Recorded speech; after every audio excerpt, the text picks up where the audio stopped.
Welcome, everyone, and welcome to this evening's community meeting for the Grizzly Creek Fire. It's my great honor to welcome the Alaska Incident Management Team on behalf of my fellow Eagle County Commissioners and on behalf really of all of us here in Eagle County. We are so excited to have you here. We're so thankful that you're here preserving our great resource. And if all of you out in the community have been watching the Grizzly Creek Fire Facebook page, you've seen some of the amazing on-the-scene videos. We've gotten to see everything from how you feed firefighters to what's going on out in the field to a beautiful double rainbow. So we're tickled to have you all here in the Eagle County building tonight. Welcome, everyone. Enjoy this presentation and be sure to ask any questions you have, and they'll get an answer for you. So I'm pleased to turn the meeting over now to Sam from Alaska. Thank you. Thank you, Commissioner Chandler Henry. Thank you, Eagle County, for letting us use your facilities here. This evening, we'll have our incident commander, Norm McDonald, give us a little outlook for the fire, general outlook. We also have our fire behavior analyst, Chris Moore, give us an update on the weather and fire behavior as it is now. Our operations chief, John Glover, will join us and give us an operational update on the fire. We also have here from Colorado Parks and Wildlife, Matt Yamashita. He'll give us an update on hunting and the wildlife and some of the closures and what has been impacted by this fire. Also from Colorado Department of Transportation, we've got Don Poole back to give us an update on the Glenwood Canyon corridor there. And of course, the White River National Forest Deputy Forest Supervisor, Lisa Steffler, will also wrap it up here. We are, once again, as you can tell, you're watching us live on Facebook. It's being simulcast onto the, and translated into Spanish on a Spanish-speaking Facebook page. I'll let our fine translator say the name of that page better than I. And same as before, I've got some help here monitoring questions on Facebook. I have Information Officer Cale Casey to moderate the questions and present those to the technical specialists. Also have some information officers helping Sunshine Metzner and Emery Johnson, both from Alaska here, giving us a hand to catch questions and keep the production going. So without any further ado here, so ask your questions in the comments page. Let's keep it fire related to this and civil, please, if you would. And if what we can't answer here, we'll certainly figure out. If our experts here can't answer it, we'll figure that question out and get back to it in the posts on Facebook. So let's go ahead and start with you, Norm, and take it away. All right, thank you, Sam. So my name is Norm McDonald. I'm the incident commander for the Alaska team.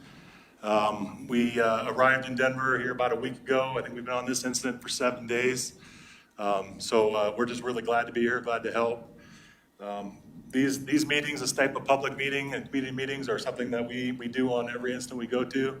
And they're what I feel is a really important part of our job. It's to get the locals, the folks here, the information they need to put themselves at ease if there's questions about what we're doing. Chance to ask those questions. I was talking to Kathy right before this, the commissioner. Usually we're in a really tightly packed auditorium. It's about 110 degrees. Everybody's really hot and sweaty. But it's a good way to interface with those communities and share information. 2020, things are different. So what I want to just reach out to the communities that we're working in and around is if there's questions, there's opportunity here today, but also every day, Cale Casey and our PIO team are doing live streams, and there's opportunities to ask questions then too. It's really important for me, and I know for the agencies we're working with, is to share that information. If there's anything people have concerns with, that we will answer those questions. Just a quick update. In the last 7 days we've been here, it's been really a good, productive 7 days. We've had excellent communication with our cooperators. Some really good work's been done on the line. We're still sitting at about 626 firefighters and support folks out there. That includes everything from the hot shots, swinging tools in the line, medics to support them with any injuries, all the logistics folks getting them fed and fuel for their saws. So it's a fairly large operation. We're spread out over a big area. We've got spike camps on all corners of the fire, and our main camp is right here in Eagle at the fairgrounds. So as you drive by and you see the tents, that's where we're located.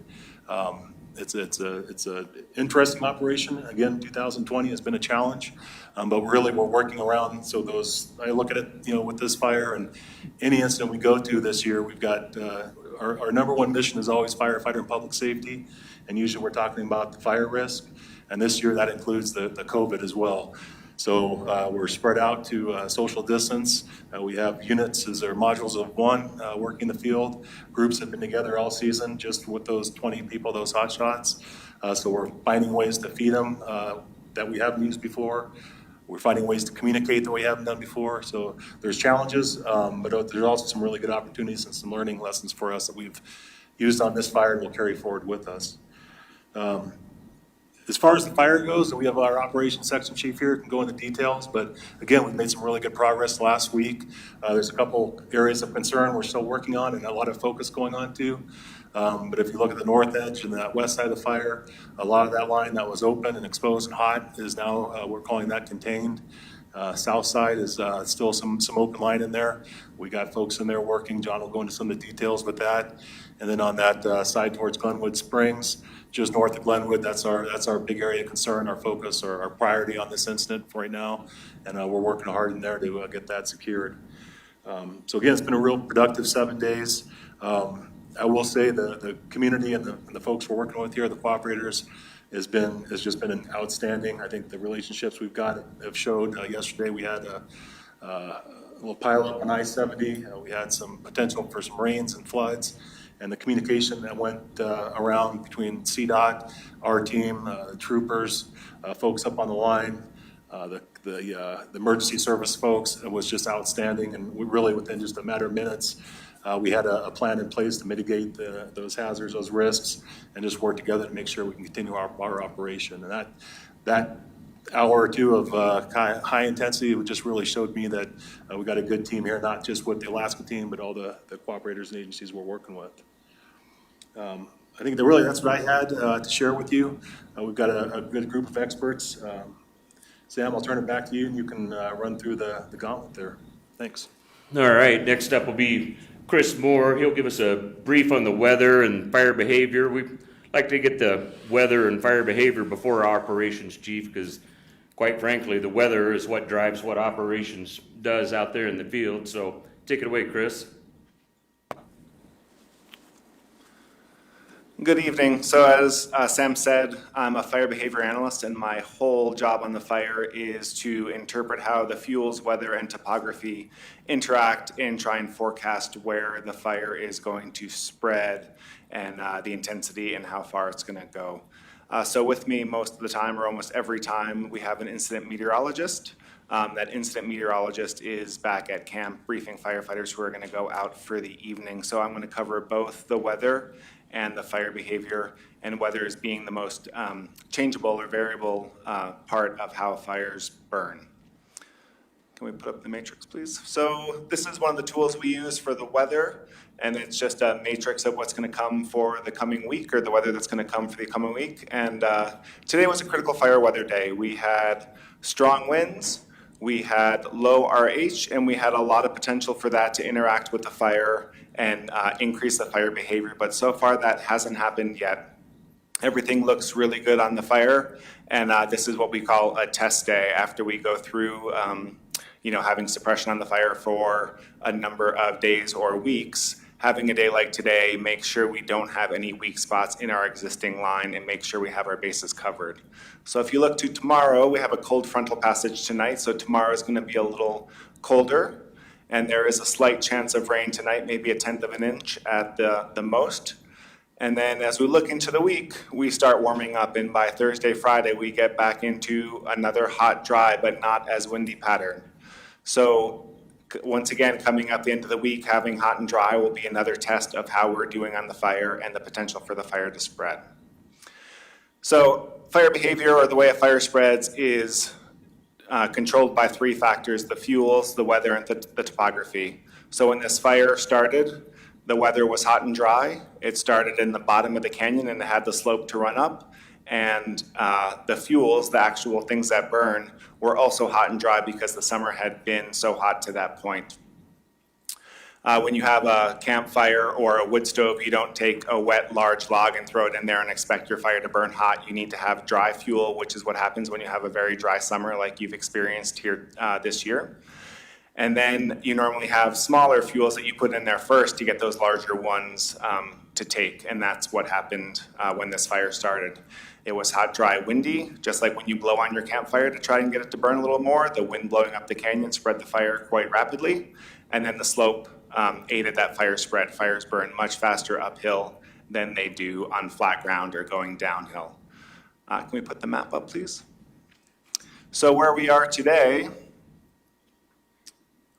is that we have a lot of black line on the map, and that indicates that fires near the edge are not burning anymore. They put those fires out. But we still have some red line on the map, and I'll talk about what's going on there in terms of fire behavior. So on the south side of the map in what we call Division Zulu, the fire came up out of the canyon and it plateaued out. It lost that slope, so it lost one of those factors that makes fires burn extremely hot and extreme. And then once it got to the top of the plateau, it changed from the mixed conifer, the Doug fir, and the spruce to a more aspen and grazed grass type on the top. So we lost the slope and then we changed fuels. Aspen are not as flammable as the spruce are in that canyon. So once it hit the top, it kind of lost its steam and petered out there. But when it petered out there, it petered out in not a straight continuous black line that's easy for us to put out. There's lots of aspen logs on the ground, and those will continue to burn until someone comes in and actually puts them out. So that's what happened there. And our operations person will talk about what's happening beyond the fire behavior there. And the other piece of line that we still have open is in the northwest corner in No Name Creek and Grizzly Creek. And same thing, the fire burned into the canyon, and then it's made some runs up onto that little plateau. And once it hits that plateau, the grass on that plateau is still green and not burning, but those pockets of mixed conifer are still burning. So the fire has to spot from one pocket to another for it to continue to move. One of the things we are paying attention to is that those aspen are not available to burn now, and the grass up on that plateau or in the higher elevations are not available to burn now. But once it starts freezing in the area, we know that that grass and those fuels go from non-burnable to actually very burnable. And so we're paying attention to that, and as we move into September, as I think most of you are aware living in this area, the chances for a frost overnight increase as we move later on into September. So we're monitoring that in conjunction with the operations that are taking place on those sections of line. And I'll be more than happy to answer any questions at the end if there are any. All right, thank you, Chris. Next up will be Operations Chief John Glover. He'll talk us around the perimeter of the fire here. And if you're ready there, John, you can take it away. Okay. All right. Well, good evening, everybody. Thank you for tuning in. And I'm going to go over a broad overview of the fire and happy to answer any questions that you guys have after that. Currently, we're sitting at 32,464 acres, and we're showing 73% containment. And like our incident commander said, we have 626 personnel on the incident. Our efforts of late have been really focused on strengthening the lines that the Great Basin team put in before we transitioned, and then focusing on the areas of uncontained line as the opportunity presented itself with the shift in the weather.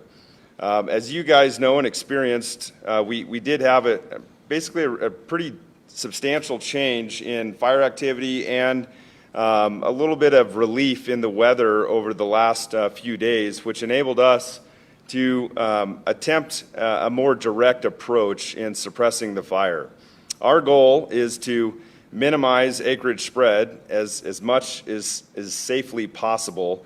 So in cooperation with the cooperators here, the forest and the rest of the folks, we developed a plan and engaged on that to pickup off of No Name, working our way around the fire off I-70 here on the west side. Pick up off of No Name drainage and carry the direct line up and around this northwest corner as best we could. It's pretty steep, it's pretty arduous. We were enabled to receive a couple of hotshot crews. They were made available, and so we picked those up and got them in here, along with a handful of smoke jumpers, pretty elite firefighters to deal with some of this rugged country. So they've extended off of the existing line that the Great Basin team had put in, carried it up through here, had good success, and we're starting to turn the corner and bring it up and around this far northwest corner.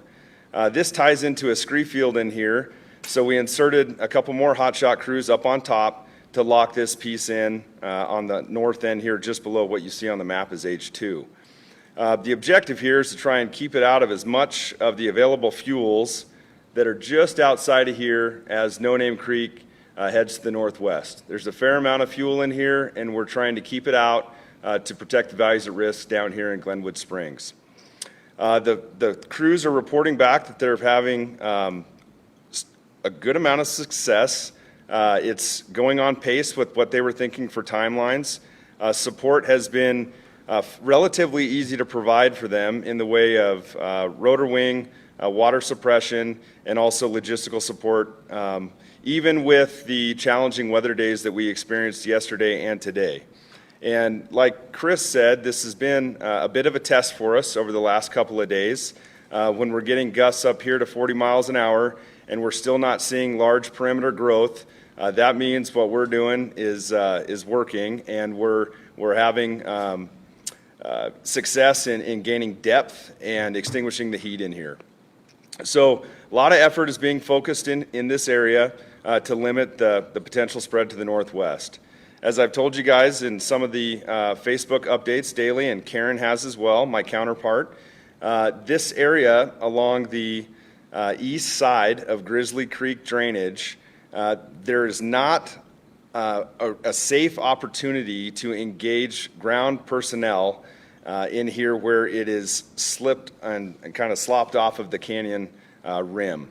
So we are diligently patrolling this by air. We have lookouts that are keeping a vantage from the west side, and we have folks positioned up in this where you see H100 area that have a good clear line of sight down through the drainage bottom. As we see activity increase, we order up bucket ships, and they go to work in here suppressing that edge. There's a fair amount of fuel transition through here where it's slopped down, and you see these things that kind of look like little fingers that go down along the perimeter's edge. That really followed the available fuels. It's a diverse mix of conifer stringers, and then a lot of aspen in here, and then a fair amount of rock scree and just drainage that have no vegetation in them. So that's a lot of what you're seeing the perimeter follow of this hot edge. So there's a higher level of confidence in this that it won't move, especially as we go through these wind events. But additionally, there's a lot less fuel as you get north of Grizzly Creek. It's a transition where we have stringers of conifers, but a lot of open meadows that provide opportunities as we close the gap on the north and south end where we can focus and concentrate the resources that we have to pick that up if it were to come out of Grizzly Creek. Moving across into Quebec, the resources, as you can see, since our last community meeting, we've added some containment, really focusing right here at that Quebec Tango Whiskey break and carrying it on out to the rim of Grizzly Creek. Folks are continuing to patrol and gain depth and focus in on where we pick up infrared heat signatures and concentrate their efforts on that. As you can imagine, this is a lot of ground to cover, but we have some diligent firefighters working in there that are seeking out all of the remaining heat and extinguishing that as they come across it. Working our way to the east, in Tango Whiskey area, this piece here, we've had great success in suppression and mop-up and patrol, and that's enabled us to engage our suppression repair folks. And their focus is to come in and rehab the dozer lines and hand lines that were put in here across this landscape. And they've been working on that for about the past 5-6 days, taking care of a lot of these lines, water barring them, and ensuring that you guys don't have drainage issues as we get into winter and the melt and of course fall and the rainier season. So they're continuing to work their way across, and as we have containment and we're limiting our patrols in areas, they will work their way around the fire. South of I-70 in Blair Ranch, I believe the last time we had a community meeting, they had just completed a burnout operation in this bowl here. That went very smoothly. We didn't have any containment issues with that. And over the last few days, with the patrols and the hard work that's gone into mopping this up, they've increased the containment here and are feeling very comfortable and confident that the threat for eastward progression has been really diminished. So suppression repair will be, when they finish up here in Tango Whiskey, they'll be working their way across down into what we're calling Division X-ray here. There's a little bit of heat signature that you see here, and our folks are really working that edge. This is a fuel transition. Like was spoken about, when fire slops into the aspen and it burns in those heavies, the heavier fuels, the big logs, the ones that you wouldn't grab and drag to your campfire because they're too big when you're camping.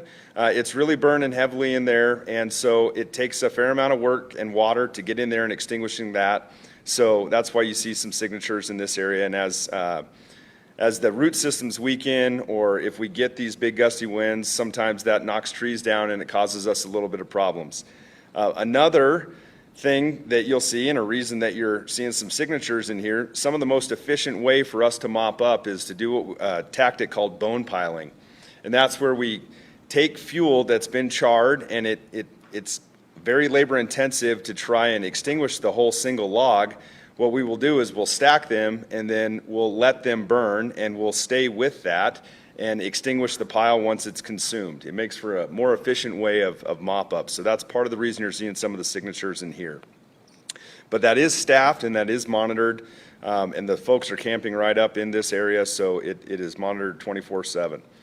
As we come across into Division Zulu, good success along the containment line here, and then as we make the transition where you see DP80 on the map, this gets into a lot more aspen, like we've talked about, and then it hangs off of the really the cliff edge on the outside rim of this big canyon. So not conducive for safely and effectively inserting firefighters to go in there and extinguish. We are using helicopters if needed. When we see smokes pop up in that area, we will go in there and extinguish.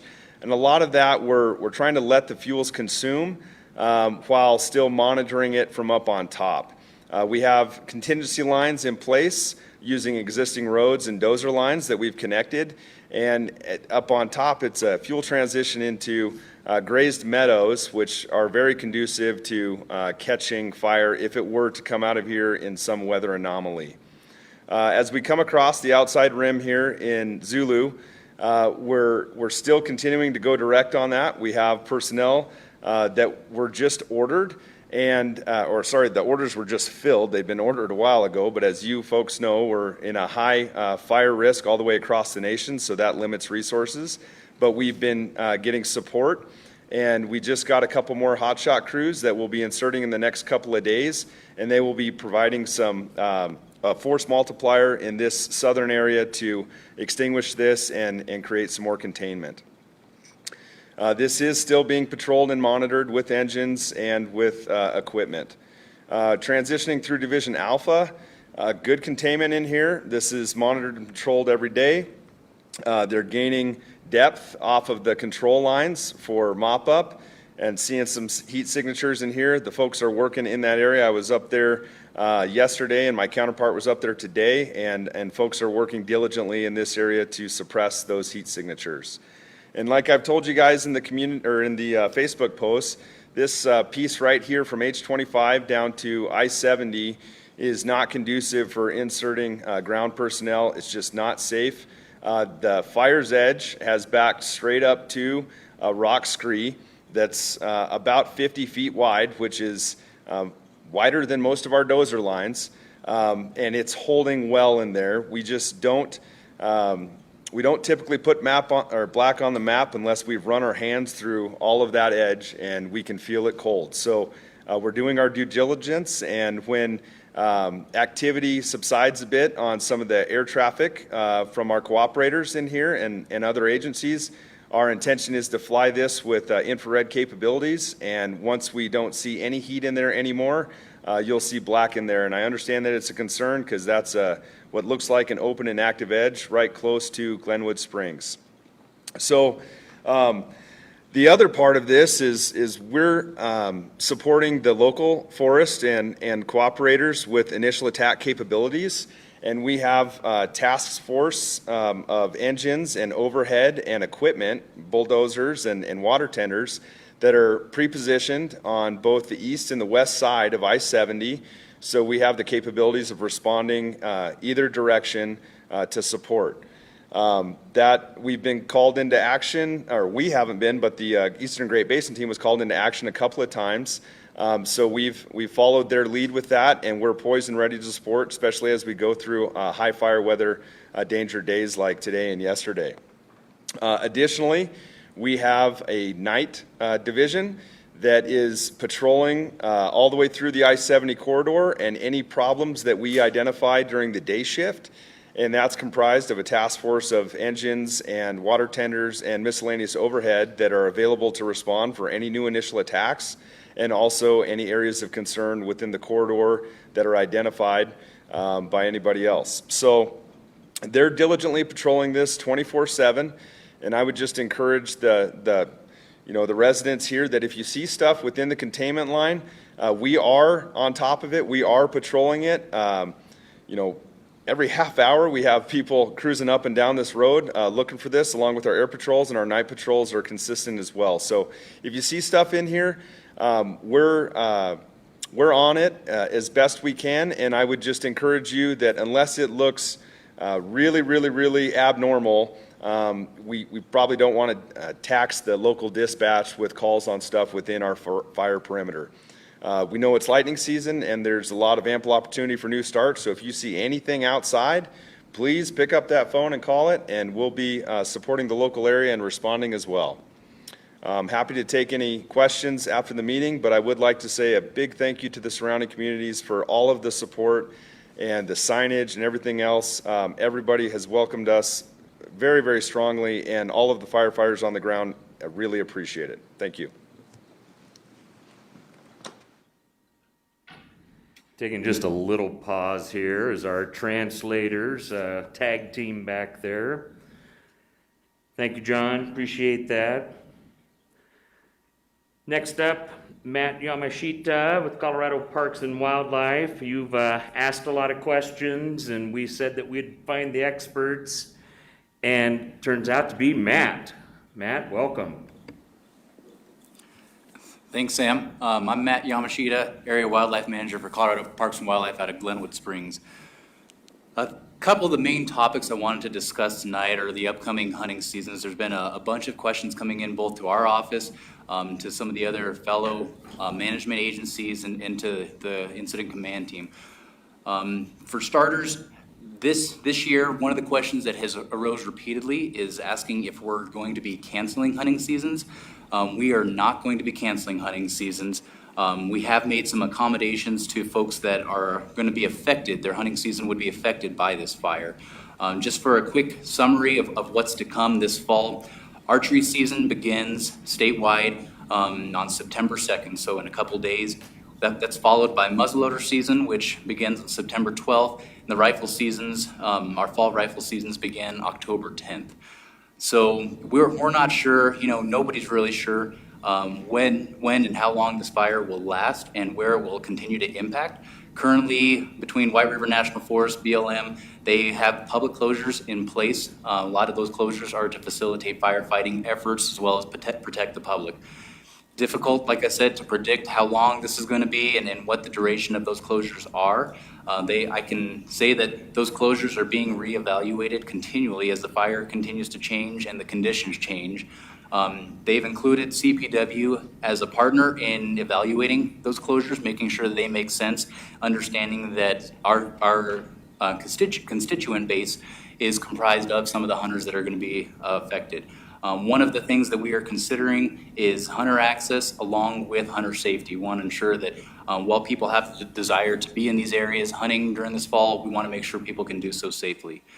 For any up-to-date information on where these closures exist, people can contact the Forest Service, the BLM, or CPW. In a little bit here, I'll mention ways of contacting Colorado Parks and Wildlife. For hunters that have licenses specific to Game Management Unit 34, which is the area that has been most drastically affected by the fire, that's the area north of I-70 going through Glenwood Canyon, CPW has offered some exceptions to our refund policy. Specific licenses and hunt codes have been approved to be returned, where we will issue a full refund and potential reinstatement of preference points that were used to acquire the license. And the deadline for those has been put out to the day before their season begins. So whatever season date you have as the beginning of your season, you have until the day before, the close of business on the day before, to decide if you want to return your license or try to utilize your license for hunting. For a list of all the applicable licenses and to contact our office to discuss that, you can visit our website at cpw.state.co.us or contact our Glenwood Springs office at 970-947-2920. So again, easiest ways are via the internet, checking us on the website at cpw.state.co.us or calling our office at 970-947-2920. Second point that has come up repeatedly is we live in Eagle County. People are concerned about the wildlife resource here. That's great. I'm appreciative that people, even in a time like this, are considering what these impacts are to the wildlife resource. Currently, CPW has not done any aerial surveying or taken any aerial observations of wildlife in the area of the Grizzly Creek fire. On other fires, staff has had the opportunity after some of the firefighting efforts have decreased and resources allowed to get in helicopters and survey the area, trying to identify where we have pockets of animals existing. If we're afforded that opportunity, we plan to do so with this fire as well. Generally speaking, one of the questions that has come up is asking if we've seen large pockets of animals that have been consumed by the fire. We've seen this on other fires. This fire I don't expect to be any different, but we don't expect to find any areas where populations of animals were consumed directly by the fire. Animals, as most people know, animals have this instinctive ability to avoid and evade anything that Mother Nature throws at them far beyond what humans give them credit for. One of those examples was in the Lake Christine fire in 2018 near Basalt.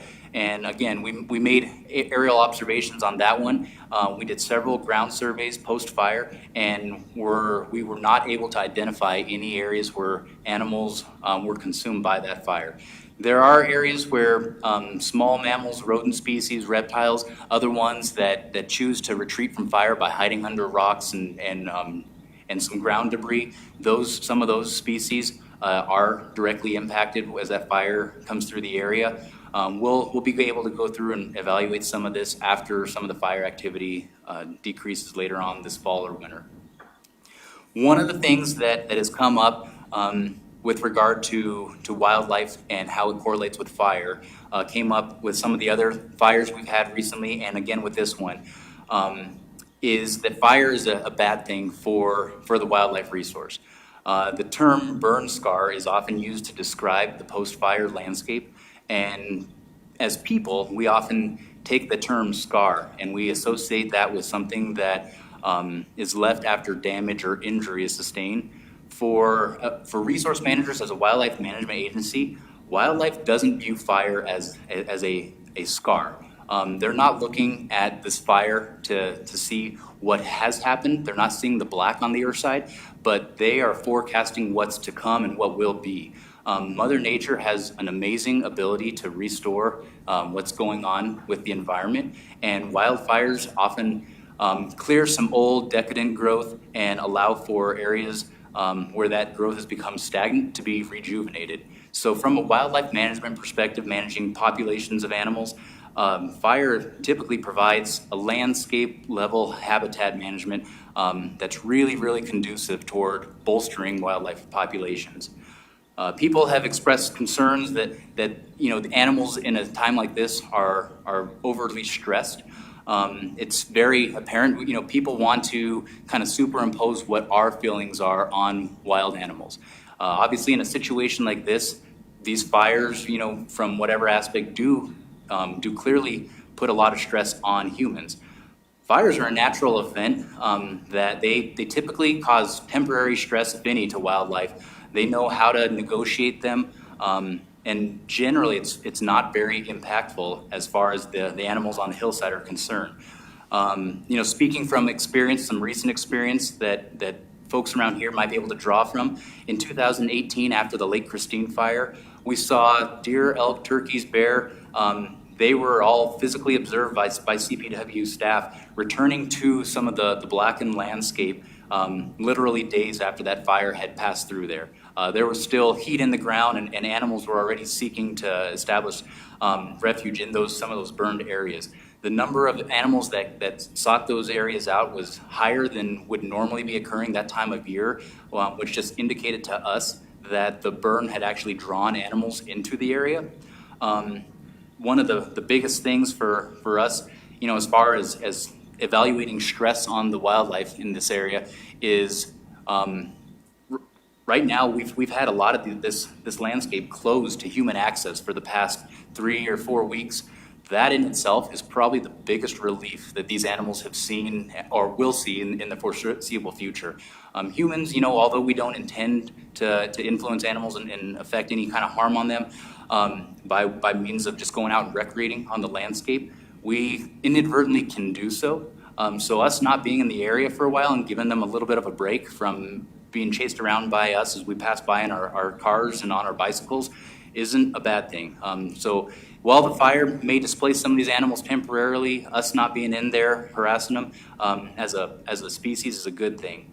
The follow-up to everything here fire related is that generally within the first few weeks, whether we're getting any kind of moisture or not, we're going to see some new green shoots of vegetation.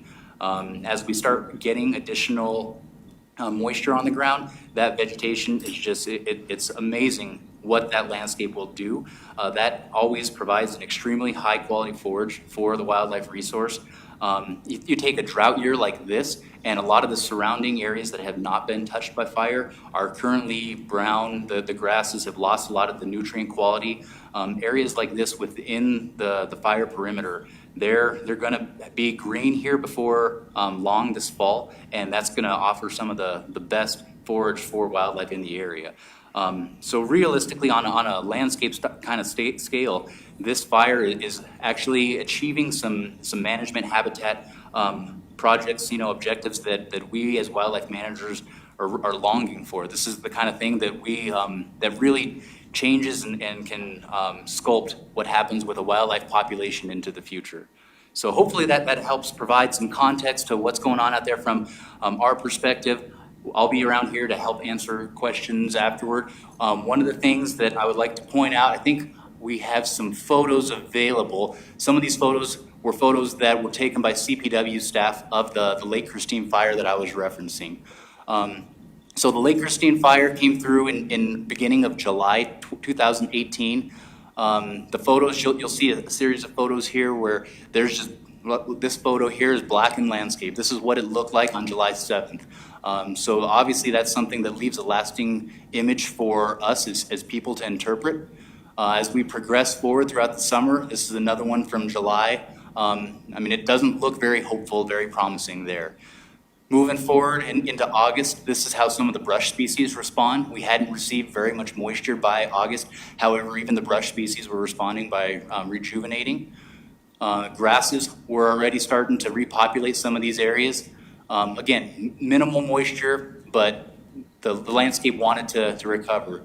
These are photos that were taken in May of the following year, so after the winter months had provided some snow, and you can see how much more vegetation was establishing. This is again coming into May and then June of the following year. So after we get a decent winter, you can see the brush species in the foreground there, and in the kind of in some of the areas in the back there, those are the grass species, and it does phenomenal things. We see the resource respond very, very positively, and that includes the wildlife resource. So again, I'll be around here until the end of the meeting, can help answer some of the questions that people may have, but hopefully this provides a little bit of insight to what we're managing and what we're looking at in response to this fire. Matt, thank you. That was a great presentation. Thank you very much.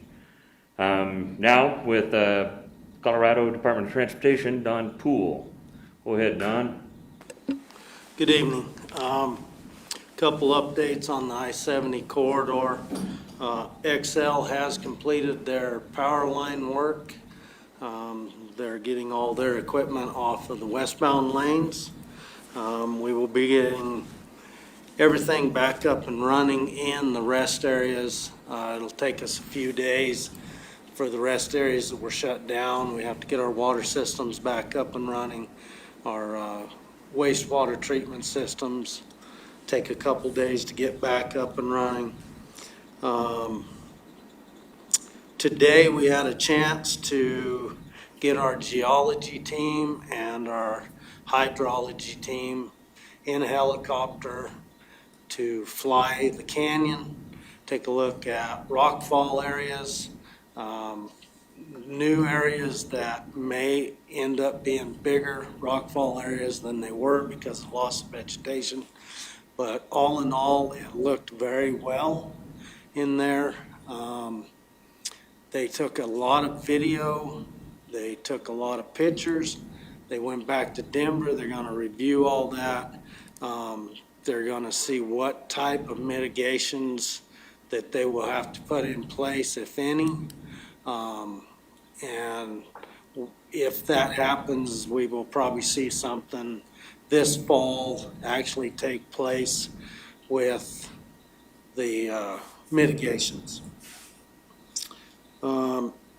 Like Norm said yesterday, with the accident in the canyon and the weather that we were receiving was a really good test for our plan of evacuating the canyon if something happened.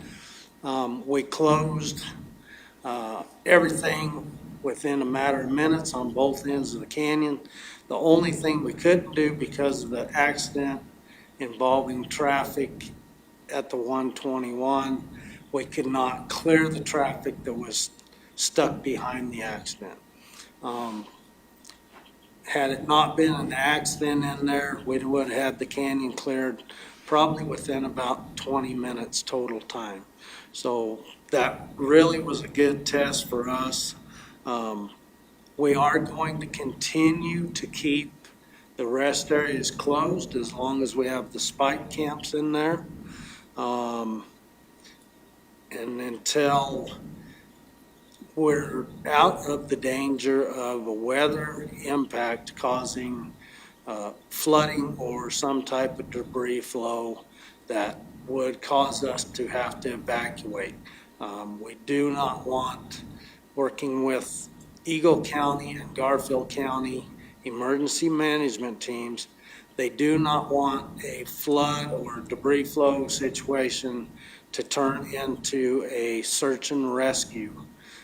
So we are working very closely with them, and we are going to keep those areas closed so we don't have the opportunity for the traveling public to be away from their vehicles and have to cause people to search for them to get them out of the canyon. So I'll take any questions at the end. But that's where we're at right now. Excellent. Thank you, Don. Really appreciate that. Now, Deputy Forest Supervisor Lisa, go ahead, take it away there. Hi, good evening, everyone. Thanks for tuning in tonight. Really appreciate the team that was here tonight to help us put on this public meeting, both the technical experts behind the scenes as well as these technical experts up here speaking. A couple of things. We really want to extend our thanks to all of you out there. We know life is not back to normal by any stretch of the imagination for many of you. But we have been so gratified by the patience and grace that you've shown to us and this team to continue to do our work in these areas. Thank you for that. And I'll also let you know that all of your kind words and accolades to the firefighters, we're making sure that we continue to share those with them at meetings and briefings so they can see and hear all the things that you're saying about them. Thanks for that. A couple of other updates. We've talked in the past about this burned area emergency response team. A little over a week ago, we had an initial team come in, work with CDOT and the City of Glenwood Springs to really focus on just the canyon and those immediate resources at risk. And now that we have a little bit more of the fire contained, we're going to bring in the larger team to look at the entire burned area landscape and think about what kinds of emergency response and restoration we may need to do there. That team will be coming in early next week, and we look forward to introducing you to them and some of their work in the coming days. A safety plea, I guess I would say. For many of you that know this area and the Roaring Fork Valley, there's some terrific bike riding and some terrific road riding just on the edge of this fire. Up the Red Canyon Road and some of that upper Cattle Creek country. And although that's outside our established closures, I really beg you to think about bike riding up there when we have heavy traffic. We've got engines and water tenders, and by golly, they're just not going to see you, and they're not going to be able to stop. So whether you're driving your vehicle or bike riding, I ask you to think about whether or not you can go somewhere else, at least in the short term, and give the firefighting resources a wide berth up there for your safety as well as theirs. And then finally, I'll touch on a question that has been brought up several times in these public meetings about the cause of the fire. We're going to continue to keep that investigation open, but what I can share at this point is our investigators have concluded that the fire is human-caused. I think many people realize that there wasn't lightning in the area at that time, and it was started directly adjacent to the interstate in the median. Now, there's a couple of things that could have caused that, and we don't have the exact cause of the fire yet, but we do know that it's human-caused and started adjacent to the interstate, right there where we have pointed to the cause between Grizzly and No Name Creek in the past. So a little more information for you on that. And that's all I have to share tonight. Thanks, everyone, and I hand it back to you and the team if there are questions out there. All right, thank you, Lisa. All right, I know that there's one question that's been repeatedly asked, and that's what's happening inside the interior of the fire.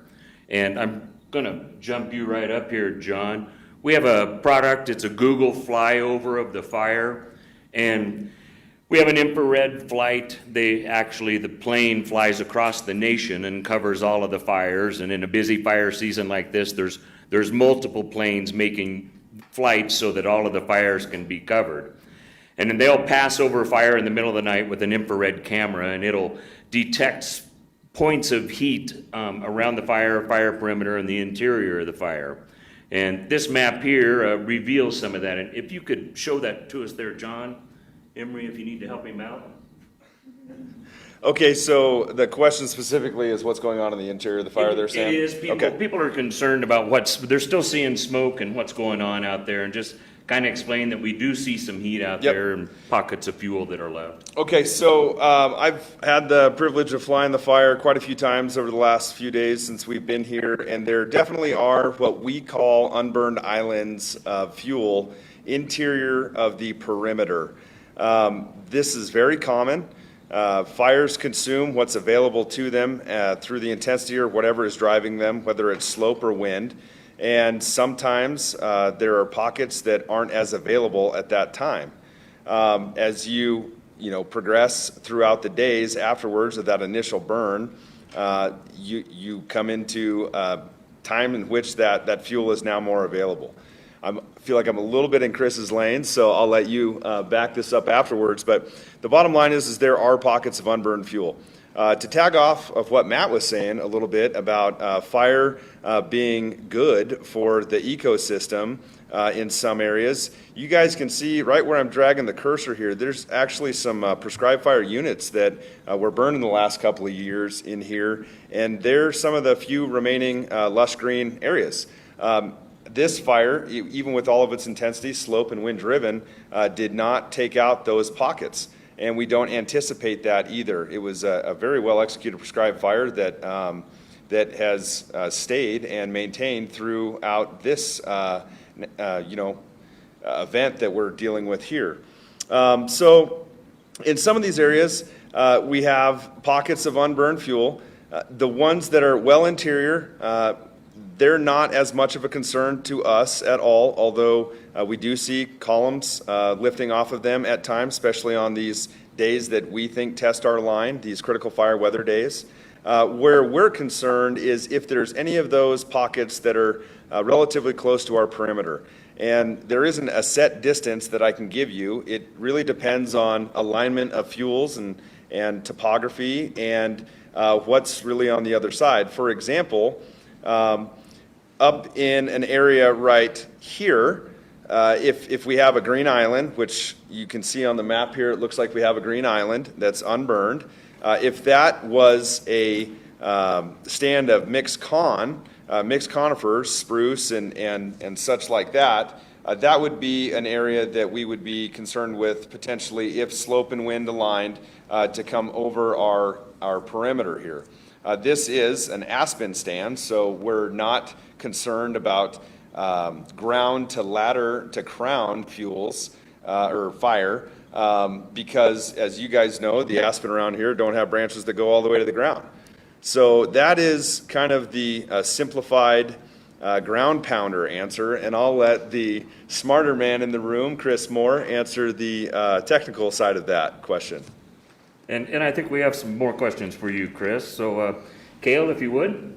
Okay, let's go ahead and start off with Chris Moore. These are questions from the Facebook Live, so thanks, folks. Keep posting them, whether it's live or on the replay. We'll go ahead and answer them tonight and tomorrow. But Chris, can you explain how frost freeze conditions make the aspens more available to burn, if that's what the listener heard you say earlier? So what John just said is correct, right? The aspen leaves have actual leaves, not needles, so there's a lot of water stored in those leaves. Once the frost comes through, or in the fall when those leaves start to fall, they dry out and they're more available to burn once that frost comes through. Just like the grass on the ground at higher elevations, down in the canyon bottom, all that grass is quite brown and is already cured out and is very readily available to burn. Up at 10,000 feet, the grass is still green, but once things start to freeze at night, that grass dies, it'll brown, and it'll be more available to burn. So we are keeping that in mind as we proceed with operations, that things that are barriers right now might not be barriers to fire spread in a couple of weeks. Great, thank you, Chris. That also answers the question about frost fuel in general. It's just going to become more available to burn. How about, we have some folks who understand that there's good fire, hashtag good fire, fire that does things like protect the stand later and opens up wildlife. So for those folks, how come we can't let the fire burn up no name? Wouldn't it be healthy for the forest to burn? Oh, that's a tricky question. So we have a few things going on. Fire can be good for the forest, but there's also values at risk nearby. So what happens up No Name Creek is that there are denser and denser stands of conifer that kind of run up to the ridge above Glenwood Springs, and what we don't want to do is miss an opportunity to suppress the fire where we can. And at this time of the year, when we start having the fronts come through and the winds increase, is that we don't want to have fire that all of a sudden is still there in 2 or 3 weeks. The fuels have frosted and died and now are more available to burn. and a front comes through with stronger winds that are aligned towards values down in the valley floor. Did I get that right, John? Yeah, and I can tag off of that if you would like, Cale. Yep, go ahead. So as you guys know, it's summer, and until we get a real transition in weather, we really want to try and, when we have the opportunity, catch this, if it's possible, as small as we can. And part of that is, as you guys have seen on the maps, we have contingency lines that go up the ridge line here, kind of over by your incredible theme park on a cliffside. But as it goes up and around here, that's where we would be looking to establish new control lines or go off of the existing contingency lines in order to allow that fire to come out of there. The downside effect of that for us as firefighters is that's a continuation of presence here.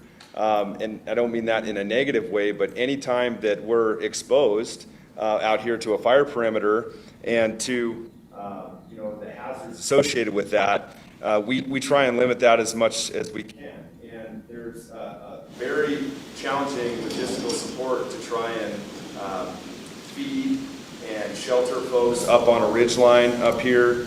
It's a 45-minute UTV ride to get supplies up to the top. Equipment is challenging. It's a long, arduous hike, which most ground firefighters are pretty good at that. But when you spend 3 hours of your day hiking in just to go get to work, and then 2 hours hiking out, that's not the most efficient way to utilize resources. So besides that, we're fighting a natural disaster here, and that's kind of uncommon. I think fire is the only type of disaster that you actually try and suppress. Most of the time you come in after a hurricane and you clean up, or a tornado or whatever else, but we're trying to limit the growth and spread of this. And if we can do that on the smallest scale, that's our best opportunity, and that limits exposure and risk to our firefighters on the ground and to the communities outside the fire perimeter. Great, thanks, John. And I'm going to let Incident Commander Norm McDonald also address the unusual conditions this year with the pandemic and smoke and the impacts to the population. Yeah, I guess just to that question, so when we started managing this fire, our direction is full suppression. And so some of the agencies and the team works together. Some of the other reasons for that is smoke. That was smoke mitigation is one of the big reasons we want to go into a smaller footprint. I know for the last month that's been an issue here, and air quality is something that's looked at as a part of that as well. This year, the other one is if you look just the resource availability between COVID and then we're in planning level 5 nationally, and we have fires all the way up from Arizona all the way through Canada right now. So for this team and for the forest, their decision was full suppression was the quickest way to get firefighters available for either local initial attack or to support that national effort. So those are all things that the forest looks at. Our team was asked if we could support that, and we can. So for our mission here is full suppression fire, smallest acreage, reduce that fire spread. Great, thanks, Norm. And let's circle back to Chris Moore for a follow-up question. What impacts do the burned out areas have on avalanche risk? That is one thing I do not know, but I can ask some locals and see if they have an idea, or if anyone on the panel happens to know. But I think Rob has a response, or Don? Poole, I'm sorry. Don, if you have a response to that, yeah? CAIC is our forecaster. Let's break that down, Don. The Colorado Avalanche Information Center. Colorado Avalanche Information Center. And they are already out here. They've already come and looked at the area. They're going to get with our hydrologist and start mapping some of these areas that could potentially become new avalanche areas. We already have the powerhouse avalanche area in Glenwood Canyon, but they're reevaluating the entire canyon, so that will be mapped. As of yet, we don't know of any new slide areas, so when that comes available, I'm sure they'll be putting that out. Okay, great, thanks, Don. We're at the hour mark, but we're going to go for a few more questions. One for Lisa here. Lisa, what are the chances the 600/Coffee Pot Road will be open for bow season, which for folks who are not from the area is September 2nd to 30th? Well, it's a big season, so I can't predict all the way through. I would say in the near future, we do not see the Coffee Pot Road reopening. And that mostly has to do with the high amount of firefighting traffic that we have on that road. Like I said before, it's a tough road on the best of days. It's a tough road anytime there's weather. And we really need to make sure that we allow space for firefighters to continue their work. There's a lot of heavy equipment work going on up there and heavy truck traffic right now. So that's our main concern. Like Matt said, we are reevaluating the closure size and configuration every couple of days to make sure that we're making areas available to the public as we can, but also protecting firefighters. So in the immediate future, I would not expect the Coffee Pot Road to be open by the end of September. I really don't know. I hope things are in a different place by then. Great, thanks, Lisa. And I was up there yesterday, and the containment lines that are dozer lines are very far out, and they will take a lot of work. That road is not passable by two pieces of equipment. So thanks, public, for your patience there. Matt, for your area of expertise, one of the concerned members of the public asked, should we set out buckets with water for the animals? Do you think that's a good idea? It's a good question. People have kind of across the state, as we see the fall wild and fire season that comes up annually for us as an agency, where people want to do something to help wildlife. As far as placing buckets, it's not something that Colorado Parks and Wildlife condones, specifically in not wanting to attract animals toward people. One of the biggest issues we have locally around here is human-wildlife conflict, and a lot of that stems solely from people being in too close contact with these animals. So placing food, water isn't necessarily in the best interest of the wildlife resource out there. Additionally, a lot of these animals, they have very specific dietary restrictions that where it's not that they're lactose intolerant or something, but they can't process some of the things that you might assume that they're feeding on. So we've had animals that people unintentionally cause them to starve to death on a full stomach just because they're placing the wrong type of feed out for them. So again, if you have additional questions, feel free to contact our office. We can kind of point you in the right direction. But artificially placing food sources or water sources probably isn't the best thing to do right now.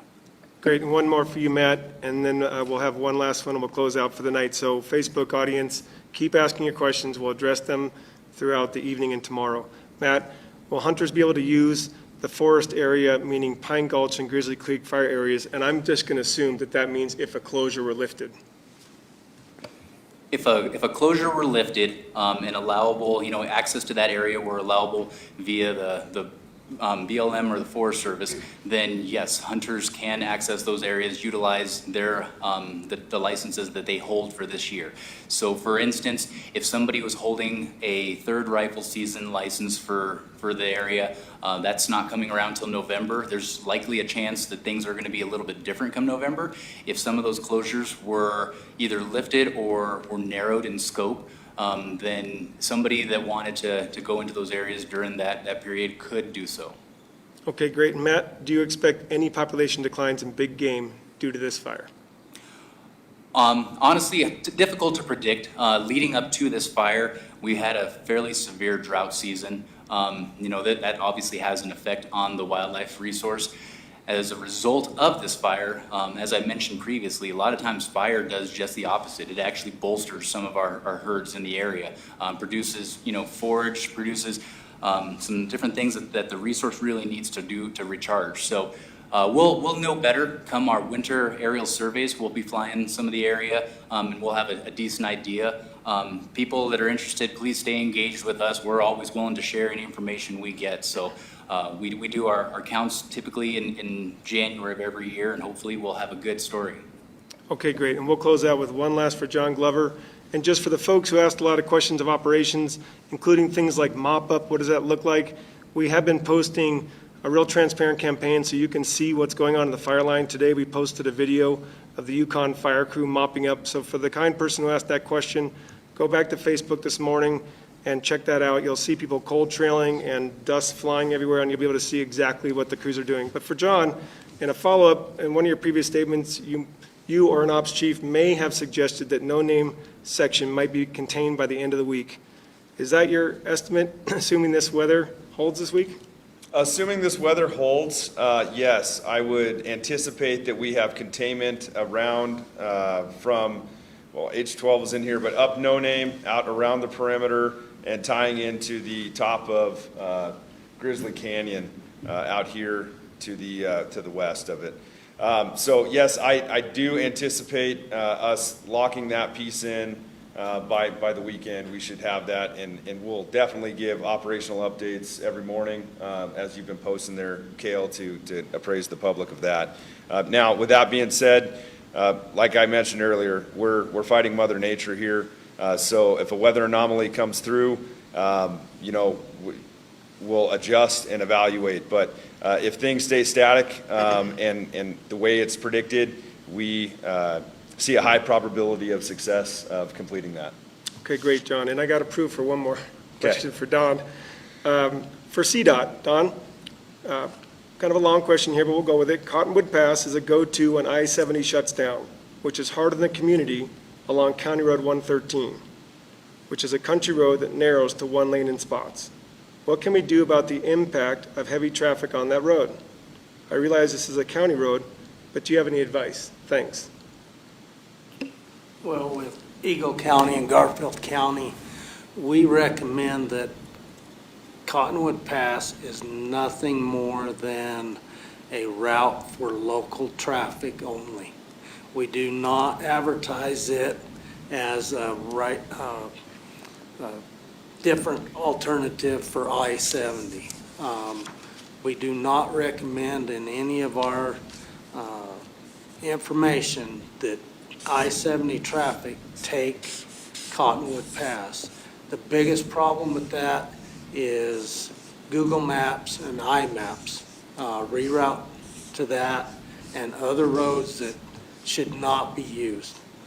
We do put out press releases, we put out reroute maps for folks to go on highways that are acceptable. But as far as Cottonwood Pass, we would much rather have that just for local traffic. Great, thanks, Don. And finally, for Lisa, and I believe we had this at the last community meeting in Glenwood, so there's a lot of curiosity out there. Do you anticipate another Type 1 team coming in when Alaska is finished, or will it be another type team? Again, that's a hard one to answer. Let me tell you how we approach that question. So this team has been here 6 days. They've had the fire for 6 days. So it's still a little bit early in their tenure. We really want to get through this weather pattern. We really want to take a look at the success on these pieces of line that we've been talking about. And then later in the week, we already have time scheduled to re-engage with the team and talk about how much work they think they can get done during their time here, what work will be left, how much complexity will be left in that work. That's really how we make the decision. We go through an assessment of how much complexity is still related to this incident, and that could be complexity with the public, that could be political complexity, that could be complexity with the interstate, that could be fire complexity itself. All kinds of things go into that decision. So we'll do that assessment probably closer to the end of this week. That gives us time if we want to invite this team to spend some more time with us, if we want to move on to another team that might be available, or if we think we're getting to the point where we, as the local Forest Service and BLM, could take charge of this fire ourselves. And those are some of our options. I would expect that we're going to need some help still managing this fire a week from now. Great, thank you. And again, for the audience, whether you're on live or the replay, our dedicated crew of information officers, both here on the incident and working virtually in Alaska, will continue to answer your questions. And back to you, Sam. Excellent, Cale, thank you. And this is being recorded and will be hosted on Facebook Live, and so you'll be able to come back to it and tell your friends to come to it to be able to follow along and catch some of the great comments and everything that we've had here from our speakers. Thank you all for tonight. We really appreciate that. So this is Monday, we're here in Eagle County. Thursday evening, we will have another virtual community meeting in Glenwood Springs. That'll be at 6 p.m.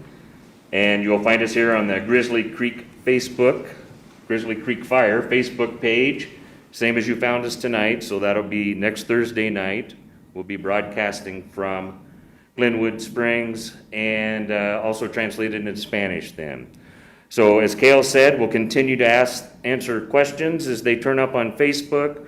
We also answer questions as they come through throughout the week. And one more comment, Cale, we good? On behalf of the information crew, we want to thank Chris and the production team here for the amazing videography that they do with the remote cameras and the splicing of this. And we also want to thank Elizabeth and her translation team who simulcast this on the Spanish Facebook page. Thank you so much. Excellent, excellent. So thank you all very much, and we will see you again here Thursday evening. Thank you.